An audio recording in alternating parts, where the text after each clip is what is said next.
오늘 회복시키시는 하나님이라는 제목으로 요엘서 네 번째 시간을 우리가 생각을 해보겠습니다. 큰 수술을 하는 환자에게는 회복이 굉장히 중요합니다. 큰 수술을 했다는 것은 몸이 완전히 위독한 상태에서 수술을 했기 때문에, 그러니까 몹시 악화된 상태에서 수술을 했기 때문에 수술을 받고 나서도 이게 이제 회복이 이제 참 중요합니다. 그래서 정말 몸이 악화될 대로 악화된 상태에서 보통 큰 수술을 하게 되잖아요. 그러고 나서 이제 수술은 잘했는데 잘 회복이 안 될 수도 있어요. 근데 이제 수술을 하고 나서 잘 회복이 돼서 이제 입원실로 이제 수술실에서 옮겨오게 됐을 때 이제 정말 다 같이 이제 기뻐하게 되는 거죠. 그럼 이제 다른 사람들을 다 이제 초청해서 이제 기쁨을 나눌 겁니다. 요엘이 보기에 이게 지금 유다 백성들을 보니까 너무나 이제 완전히 망가지고 중환자예요. 중환자 중에서도 머리끝부터 발끝까지 온전한 데가 없을 정도로 완전히 이제 상한 겁니다. 물론 겉으로 볼 때는 안 그래요. 한국 교회도 겉으로 볼 때는 지금 교회 모습 모이는 거 이렇게 괜찮아 보이죠. 그러나 속은요, 지금 영적으로 얼마나 약해지고 썩고 부패하고 그렇게 됐는지 몰라요. 그러니까 요엘이 볼 때 유다 백성들, 그러니까 구약시대 때 어떻게 보면 나라가 하나의 큰 교회죠. 근데 너무나도 망가질 대로 속은 썩어질 대로 썩어지고 망가질 대로 망가져가지고 인간이 볼 때는 회복 불가능할 정도까지 그렇게 이제 타락을 한 거예요. 그래서 하나님께서 이제 어느 민족도 경험해보지 못한 메뚜기 재앙을 이제 보내신다고 말씀하신 거고, 메뚜기 재앙도 한 번이 아니고 여러 차례라고 말씀을 드렸습니다. 그래서 오늘도 말씀에 나오는 것 같이 25절에 내가 전에 너에게 보낸 큰 군대 곧 메뚜기와 느치와 황충과 팥중이가 먹은 횟수대로 너에게 갚아주리니, 이게 회복의 이제 말씀이죠. 전에 큰 군대라고 얘기했어요. 지금 중국에 닥친 그게, 그래서 지금 8월 달쯤 되면 그게 한 200조 마리로 이게 늘어날 것이다. 그렇게까지 하고 있는데, 이게 점점 자라면 지난주에 말씀드린 대로 막 팔뚝만해진다고 그러죠. 20cm, 30cm 되는 메뚜기로 이제 커진다는 거예요. 그 다음에 두 번째 재앙이 뭐였죠? 가뭄이었죠. 그래서 땅이 완전히 황폐화되는 거예요. 오늘 보면 땅이 회복된다는 말씀을 주세요. 세 번째가 들불이었습니다. 들불 때문에 위협을 당하는 대상은 누굴까요? 들짐승들이죠. 이 들짐승들에게도 회복이 될 거다. 이스라엘 백성들이, 유다 백성들이 외칩니다. 그 다음에 이제 오늘 말씀에 보면은 이제 시온의 자녀들아 23절에 보시면 이제 회복된 것을 내다보면서 초청을 하는 거예요. 그래서 너희는 너희 하나님 여호와로 말미암아 기뻐하며 즐거워할지어다. 그러면서 그가 너희를 위하여, 자 이제 땅을 얘기하는 거죠. 비가 내릴 것이다. 회복입니다. 그래서 마당에는 밀이 가득하고 24절에 그렇게 되고, 그 다음에 이제 메뚜기 때문에 갉아먹히고 고통당했던 횟수만큼 갚아주겠다. 이게 이제 회복의 원리를 이 속에서 이제 우리가 배울 수 있습니다. 회개하면 하나님이 재앙을 내리셨던 것, 망가지고 황폐화된 것들을 회복시켜 주시는데 어떤 식으로 회복시켜 주시는가의 원리를 이제 여기서 배울 수가 있는 거죠. 그리고 26절에도 너희는 먹되 풍족히 먹고 너희에게 놀라운 일을 행하신 너희 하나님 여호와의 이름을 찬송할 것이다. 내 백성이 영원히 수치를 당하지 아니하리로다. 이건 이제 시온의 백성, 유다 백성들을 향해서 초청하는 거죠. 첫 번째는 땅을 향해서 초청하고, 두 번째는 들짐승들을 향해서 초청하고, 세 번째는 하나님의 백성들을 향해서 초청을 하는 그런 내용입니다. 제안은 한 가지가 더 있었죠. 바벨론 군대가 산 넘어서 또 기다리고 있다. 이렇게 돼 있었습니다. 근데 요엘이 이런 상황 가운데 있는 이스라엘 유다 백성들, 메뚜기 재앙, 가뭄의 재앙, 그 다음에 들불의 재앙, 그 다음에 바벨론 군대의 재앙, 네 가지 재앙이 이제 닥치게 되어 있습니다. 그런데 거기서 회복되는 길, 거기서 그 하나님의 심판과 재앙을 피할 수 있는 길은 회개하자. 지난주에도 말씀을 드렸습니다. 그것도 옷을 찢을 것이 아니라 마음을 찢으면서 하나님께로 돌아가자는 겁니다. 한마디로 하나님께로 돌아가면서 산다. 완전히 망해도 시리즈로 4번의 시리즈로 완전히 뭐 안 망할 수야 없는, 완전히 그야말로 뭐 한 풀도 안 남고 완전히 망가지는 그런 하나님의 심판 앞에서 회복의 길은 있어요. 여러 중에 하나가 아니고 유일한 길은 하나님의 백성들은 아무리 하나님께서 어렵게 하시더라도 하나님께 돌아가기만 하면 된다는 거예요. 그러면서 이런 사람은 이런 이유, 저런 사람은 저런 핑계로 빠지지 말고 다 모이라는 거예요. 갓난아기부터 시작해가지고 신부가 됐든 뭐 나이든 노인이 됐든 전부 다 모여가지고 하나님 앞에 우리가 부르짖어 보자는 거예요. 그럼 하나님 살려줄지 어찌 않겠느냐? 지난주에 생각나십니까? 혹시가 아니라 하나님은 회개하면 반드시 회복시켜 주신다는 거예요. 머리끝부터 발끝까지 완전히 상처가 나서 성한 데가 없는 유다 백성을 하나님께서 깨끗하게 치료해 주시는 거예요. 근데 하나님의 회복은요, 회개하기 전, 그러니까 하나님께 얻어맞기 전보다 하나님은 더 훨씬 아름답고 건강하게 하나님이 회복시켜 주시는 것이 하나님의 이 회복의 사랑이라 그럴까요? 그렇습니다.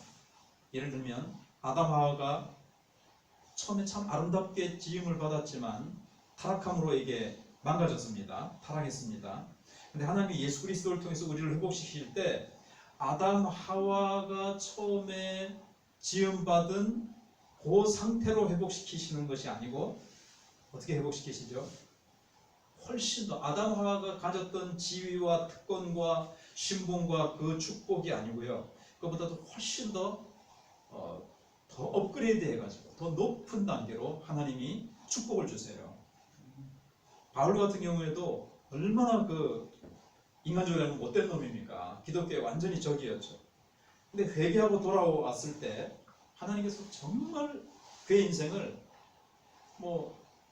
회개하기 전 그 모습으로 회복시키십니까? 아니죠. 너무나도 아름답게 그의 인생을 이렇게 회복시켜 주시고 들어 쓰시잖아요. 하나님의 회복은 그래요. 회개하기 전 괜찮을 때 모습 정도가 아니고 하나님이 그러니까 회개를 얼마나 기뻐하시는지를 알 수가 있습니다. 그런데 이제 하나님의 지혜와 인간의 지혜가 다른데요. 인간의 지혜는 어떻죠? 남이 모르는 것을 약삭빠르게 알아내서 자기의 이익을 챙기는 지혜입니다. 근데 하나님의 지혜는 틀려요. 다른데 뭐가 다르냐면 자기 백성이 말씀에 불순종하고 교만하게 행하면 하나님은요 무섭게 두드려 부수십니다. 옥돌매, 옥상에서 완전히 메주를 갖다 떨어뜨려가지고 옥상에서 떨어진 메주처럼 형체를 알아보지 못할 정도로 하나님은 완전히 부숴버리세요. 완전히 두들겨 부수십니다. 사랑하십니다. 안 그러면 하나님 이 백성들이요 정신을 안 차려요. 그러니까 하나님은 눈물이 쑥 빠지게 완전히 정신을 차리도록 하나님은 그렇게 하세요. 형체를 알아볼 수 없을 정도로 하나님이 증거를 하십니다. 그런데 회개하잖아요.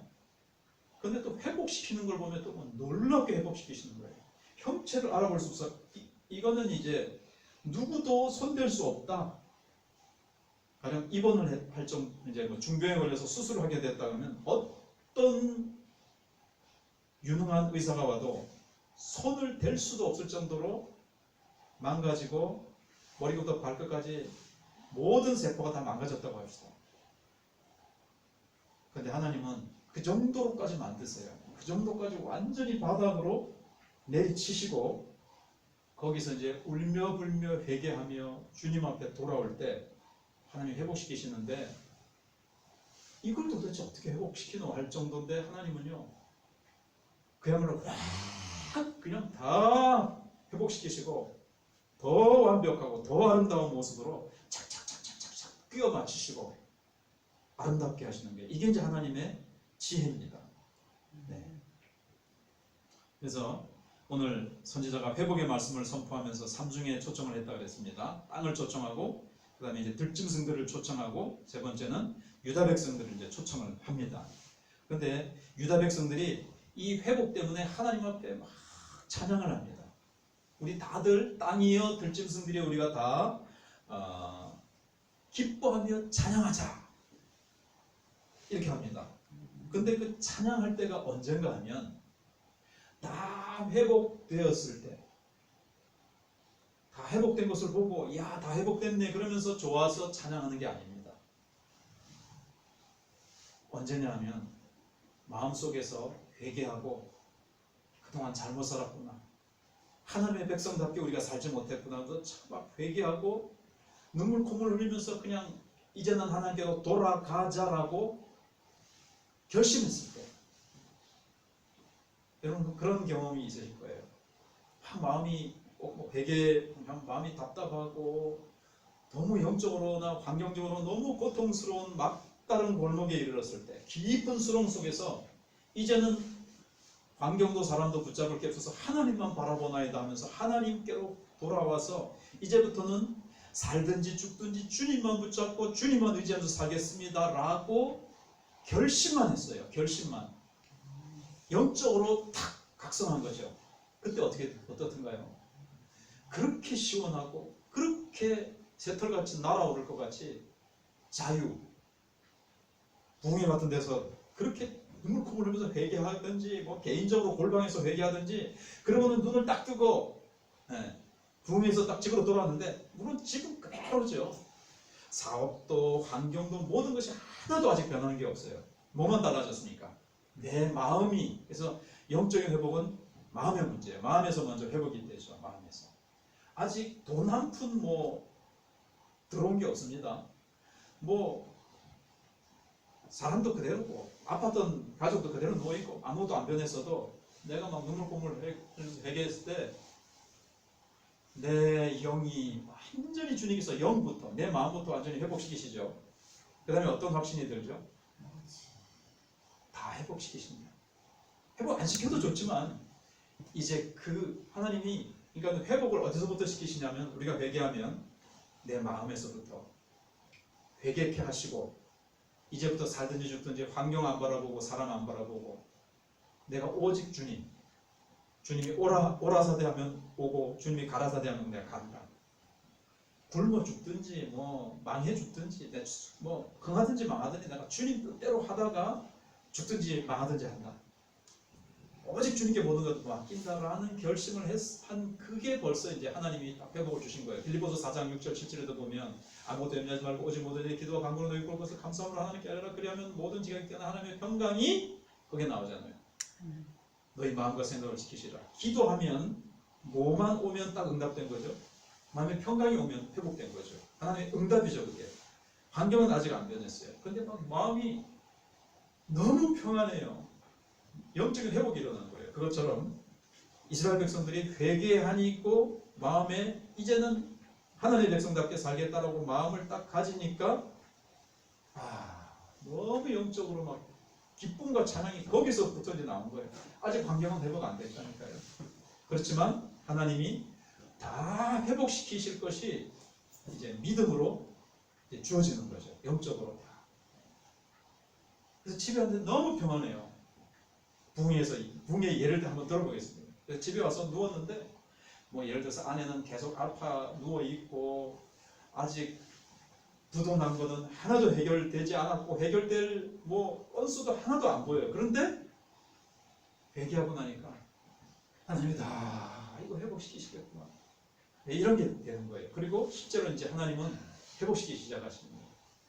중요한 거는 나를 변화시키시기 위해서 환경과 사람을 가지고 나를 몰아붙이신 건데 내가 회개하는데 하나님이 환경과 사람을 어렵게 하실 필요가 뭐가 있어요? 하나님이 나를 정신 차리게 하고 하나님의 자녀가 하나님의 자녀답게 살지 않으니까 하나님이 자녀답게 살게 하기 위해서 하나님이 막 몰아치셨던 건데 정신 차리고 새 사람 되어 살겠다고 하는데 하나님이 기뻐하시면서 다른 모든 것 다 회복시키시는데 전의 정도가 아니고 훨씬 더 완벽하고 아름답게 회복시켜 주시는 거예요. 그게 오늘 말씀의 요지입니다. 하박국 선지자하고는 조금 차이는 있지만 하박국 선지자도 영적으로 지금 어려움이 왔어요. 무화과 나무에 포도나무에 감람나무에 그다음에 양우리에 외양간에 소가 없을지라도 그건 상관이 없는 거예요. 환경이 어쨌든 간에 하나님 한 분만으로 기뻐하는 것처럼 여기서도 이거는 이제 회복시키시라는 약속도 주어지고 이제 막 그렇게 돼서 좀 차이는 있지만 어찌됐든 환경과 상관없이 지금 아직 하나도 회복되지 않았지만 회개하는 거기서 하나님이 응답하시기 시작하는 거예요. 축복하시고 회복시키시라는 이제 마음이 이제 그 확신이 이제 막 주어지는 거죠. 그래서 땅이여 21절에 땅이여 두려워하지 말고 기뻐하며 즐거워할지로. 그동안 그러니까 의인적인 표현을 쓴 거죠. 마치 땅 들짐승이 사람인 것처럼 땅이여 두려워하지 말고. 왜 땅이 고생했습니까? 이스라엘 백성들이 유다 백성들이 죄를 지음으로 말미암아 하나님이 가뭄을 주셨기 때문에 비를 내리셔야 하기 때문에 땅이 쩍쩍 갈라지고 땅이 고통을 겪은 거죠. 겪은 것처럼 표현하는 겁니다. 근데 이제 두려워하지 말아라. 우리 이제 정신 차렸다. 다시는 너희들 고생 안 시킬게. 기뻐하며 즐거워하라.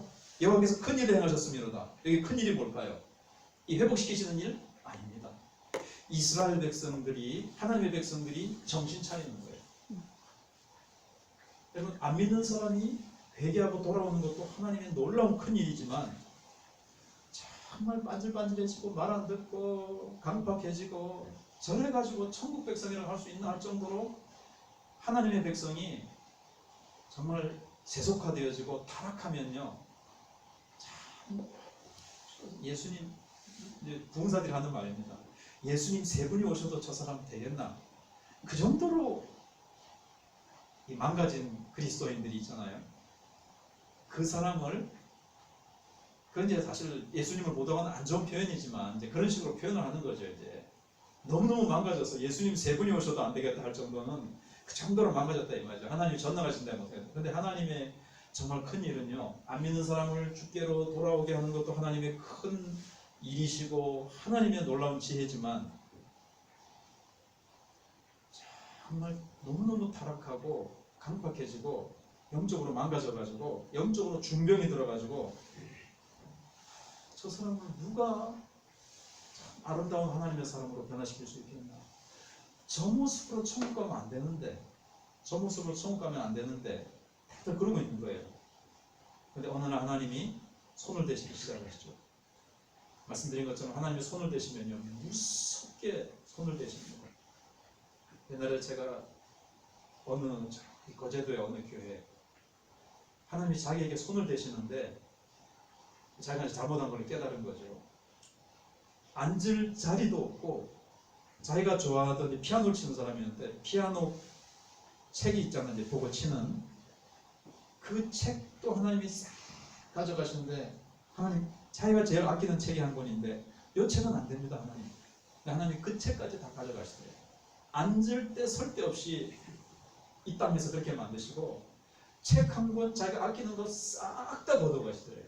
하나도 안 남게 하나님이 치시는데 그렇게 하는 거예요. 그러니까 이제 그 정도 해야 이제 변화되는 거죠. 근데 하나님은 사랑하시기 때문에 그렇게 하셔서 새롭게 만드세요. 완전히 회개하고 이제 새 사람이 만드시는데 그게 하나님의 큰 일이에요. 그렇게 앞에 보시면 1장에서 이스라엘 백성들의 그 죄악상이 나왔었잖아요. 근데 이스라엘 백성들이 회개하고 땅이여 두려워 말아라. 다시는 하나님이 우리를 향해서 벌 주지 않도록 정신 차리고 하나님 백성답게 아름답게 정말 살아갈게. 그래서 하나님이 계속 비를 내리시고 땅을 축복하실 수밖에 없도록 할게. 두려워하지 말아라. 이렇게 한 거예요. 그 다음에 22절에는 들짐승들아 두려워하지 말아라. 들불이 막 나고 땅이 열매가 없으니까 짐승들이 먹을 게 없잖아요. 그래서 다 얼마나 힘들게 살았나. 근데 이제 들의 풀이 싹이 나면 나무가 열매를 주면 무화과 나무가 포도나무가 다 힘을 내는 거다. 그동안도 힘들었는데 하나님의 백성들이 보니까 유다 백성들이 정신 차렸네. 와, 이제는 우리가 다시는 고생 안 하겠구나. 우리 힘내자. 그동안 유다 백성들 때문에 하나님이 징벌을 하셔서 너무너무 힘들고 저짐승들도 살맛이 안 났단 거예요. 살맛 난다. 유다 백성들 저 변화된 모습 봐라. 그리고 하나님께서 축복하신다. 하시겠구나. 야, 우리 다 힘내자. 그동안 침체돼 있었어요. 무화과 나무와 포도나무도 힘내, 힘내, 으쌰, 으쌰. 아주 살맛 나는 거예요. 그래서 그렇게 되는 겁니다.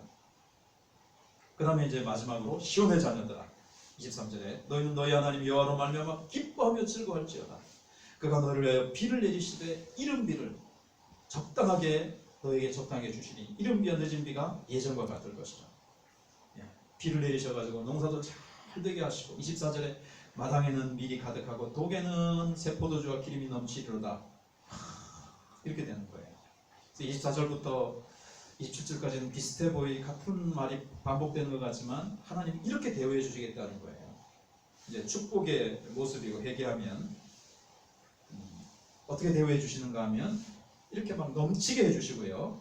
24절에 전에는 싹 다 거두었을 때, 25절에는 고난당했던 횟수만큼 너에게 갚아주신다. 시편 90편에도 그런 말씀이 있죠. 너희가 공고한 날수대로 하나님이 갚아주신다는 말이 있어요. 우리가 주님 때문에, 이 신앙 때문에 그래요. 얻어맞는 것도 있고 얻어맞지 않아도 주님 때문에 고통당한 것만큼 하나님은 갚아주신다. 괴로움을 주시죠. 주님 뜻대로 살지 못하면. 그러나 회개하면 괴로움 주셨던 고난의 날들만큼 주님 때문에 돌아갈까 말까, 왜 이런 나에게 고난이 오지? 하면서 고뇌하면서 잠 못 자던 날만큼, 너무 기뻐서 잠이 안 오는 만큼 또 하나님은 그렇게 갚아주세요. 하나님은요, 하나님의 백성에게 고난의 날을 주시고 눈물을 흘리게 하셨지만 그 눈물과 고난의 밤, 그런 것들을 싹 다 갚아주십니다. 싹 다 갚아주십니다. 그러면서 이제 26절, 27절에 너희가 목대 풍족히 먹고 너희에게 놀라운 일을 행하신 너희 하나님 여호와의 이름을 찬송할 것이라. 내 백성이 영원히 수치를 당하지 아니하리로다. 이렇게 만드시는 거죠. 완전히 변화되어서 다시는 수치를 당하지 않게 하신다는 거예요. 근데 이 말 속에는 뭐가 있죠?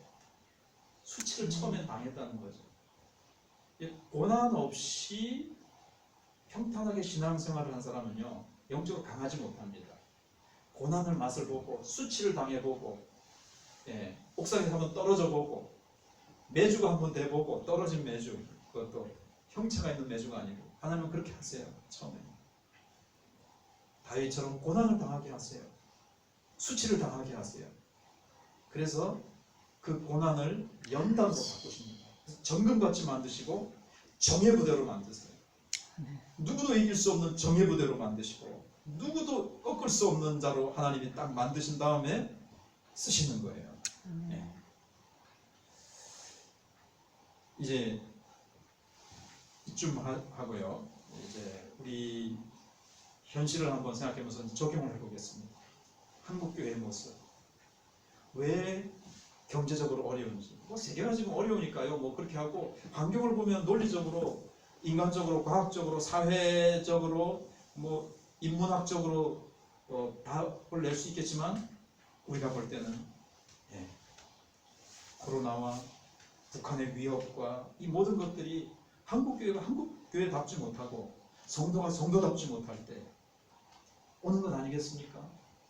그래서 이 요엘서에 나오는 원리를 우리가 생각해 보면서 하나님 앞에 우리가 회개해야 되겠고, 지난주에 말씀드린 것처럼 제사장들이 먼저 낭실과 단 사이에서 민족의 아픔을, 백성들의 아픔을, 자신들의 죄를 가지고 먼저 회개해야 된다 그랬습니다. 우리는 다 왕같은 제사장들인데 다른 사람들이 동성애와 죄악이 가득하다고 우리가 손가락질을 할 것이 아니라, 어저께도 어느 선교사님 얘기를 들으니까 우리가 영적으로 뜨거워지고 교회에 성령의 불이 떨어지고 교회가 영적으로 복음으로 활활 타오르면 죄악의 세력이, 사탄의 세력이 힘을 못 쓸 텐데, 교회가 힘을 잃고 교회가 타락했기 때문에, 세속화되었기 때문에 한국교회를 향해서 하나님께서 깨우시는 것이죠. 메뚜기 때 가뭄, 들불, 그 다음에 바벨론을 준비하신 하나님처럼 하나님께서 이래도 정신을 안 차리시면 두 번째 시리즈가 있습니다. 세 번째 시리즈가 있고 북한이 있습니다. 이걸 시리즈가 있는 거예요. 하나님 한국교회가 회개하게 해주옵소서. 회개만 하면 안 돼요. 하나님은 회개하라고 그러시는 것이지 우리를 골탕 먹이고 괴롭게 하시려고 하시는 것이 아니라 한국교회가 한국교회다워져서 세계 선교를 감당하고 정말 온 땅 위에서 오늘 27절에도 내가 이스라엘 가운데서 너희 하나님 여호와가 되고 다른 이가 없는 줄을 너희가 알 것이다. 내 백성이 영원히 수치를 당하지 아니하리라. 우리 가운데 하나님이 영광을 받으시기 위해서 이런 고난을 주셨는데 한국교회가 회개하고 새로워지게 해달라고. 이 민족이 지금 위기 가운데 있습니다. 한반도가 경랑 속에 있습니다. 이 상황 속에서 곳곳마다 모여서 기도하게 해주시고 교회들이 하나님 앞에서 정말 새로워질 수 있게 해달라고 기도하면서 나가도록 하겠습니다. 주님 감사합니다. 주님께서 저희들에게 은혜를 베풀어 주시고 하나님 우리에게 베푸셨습니다. 하나님 우리에게 베푸신 모든 하나님의 큰 일들을 보고 있습니다. 하나님 우리의 겉모습들은 번듯하고 하나님 한국교회는 겉으로는 문제가 없는 것 같지만 영적으로 골마있고 영적으로 머리부터 발끝까지 사는 곳 주소도 성한 곳이 없고 우리는 하나님 앞에서 중병을 앓는 중환자가 되어 있고 수술실에서 아버지 하나님 누구도 손댈 수 없을 만큼 한국교회는 망가져 있습니다. 하나님께서 한국교회를 깨우시고 하나님께서 한국교회를 회복시키시고 한국교회를 하나님이 새롭게 하시기 위해서 내게 건강을 주시고 경제적인 어려움도 주시고 여러가지 지금 좌파 정권을 잡고 이 나라를 이상한 곳으로 이끌어가려고 하는 이런 상황 가운데 있습니다. 하나님 북한은 연인들을 향해서 위협을 가하고 있습니다. 한반도가 어떻게 운영이 되어질지 한참을 내다볼 수 없는 이 상황 속에서 하나님께로 돌아가는 한국교회가 되기를 원합니다. 기도하는 한국교회가 되기를 원합니다. 새롭게 되어지는 한국교회가 되기를 원합니다. 하나님의 역사가 함께 해주시기 바랍니다.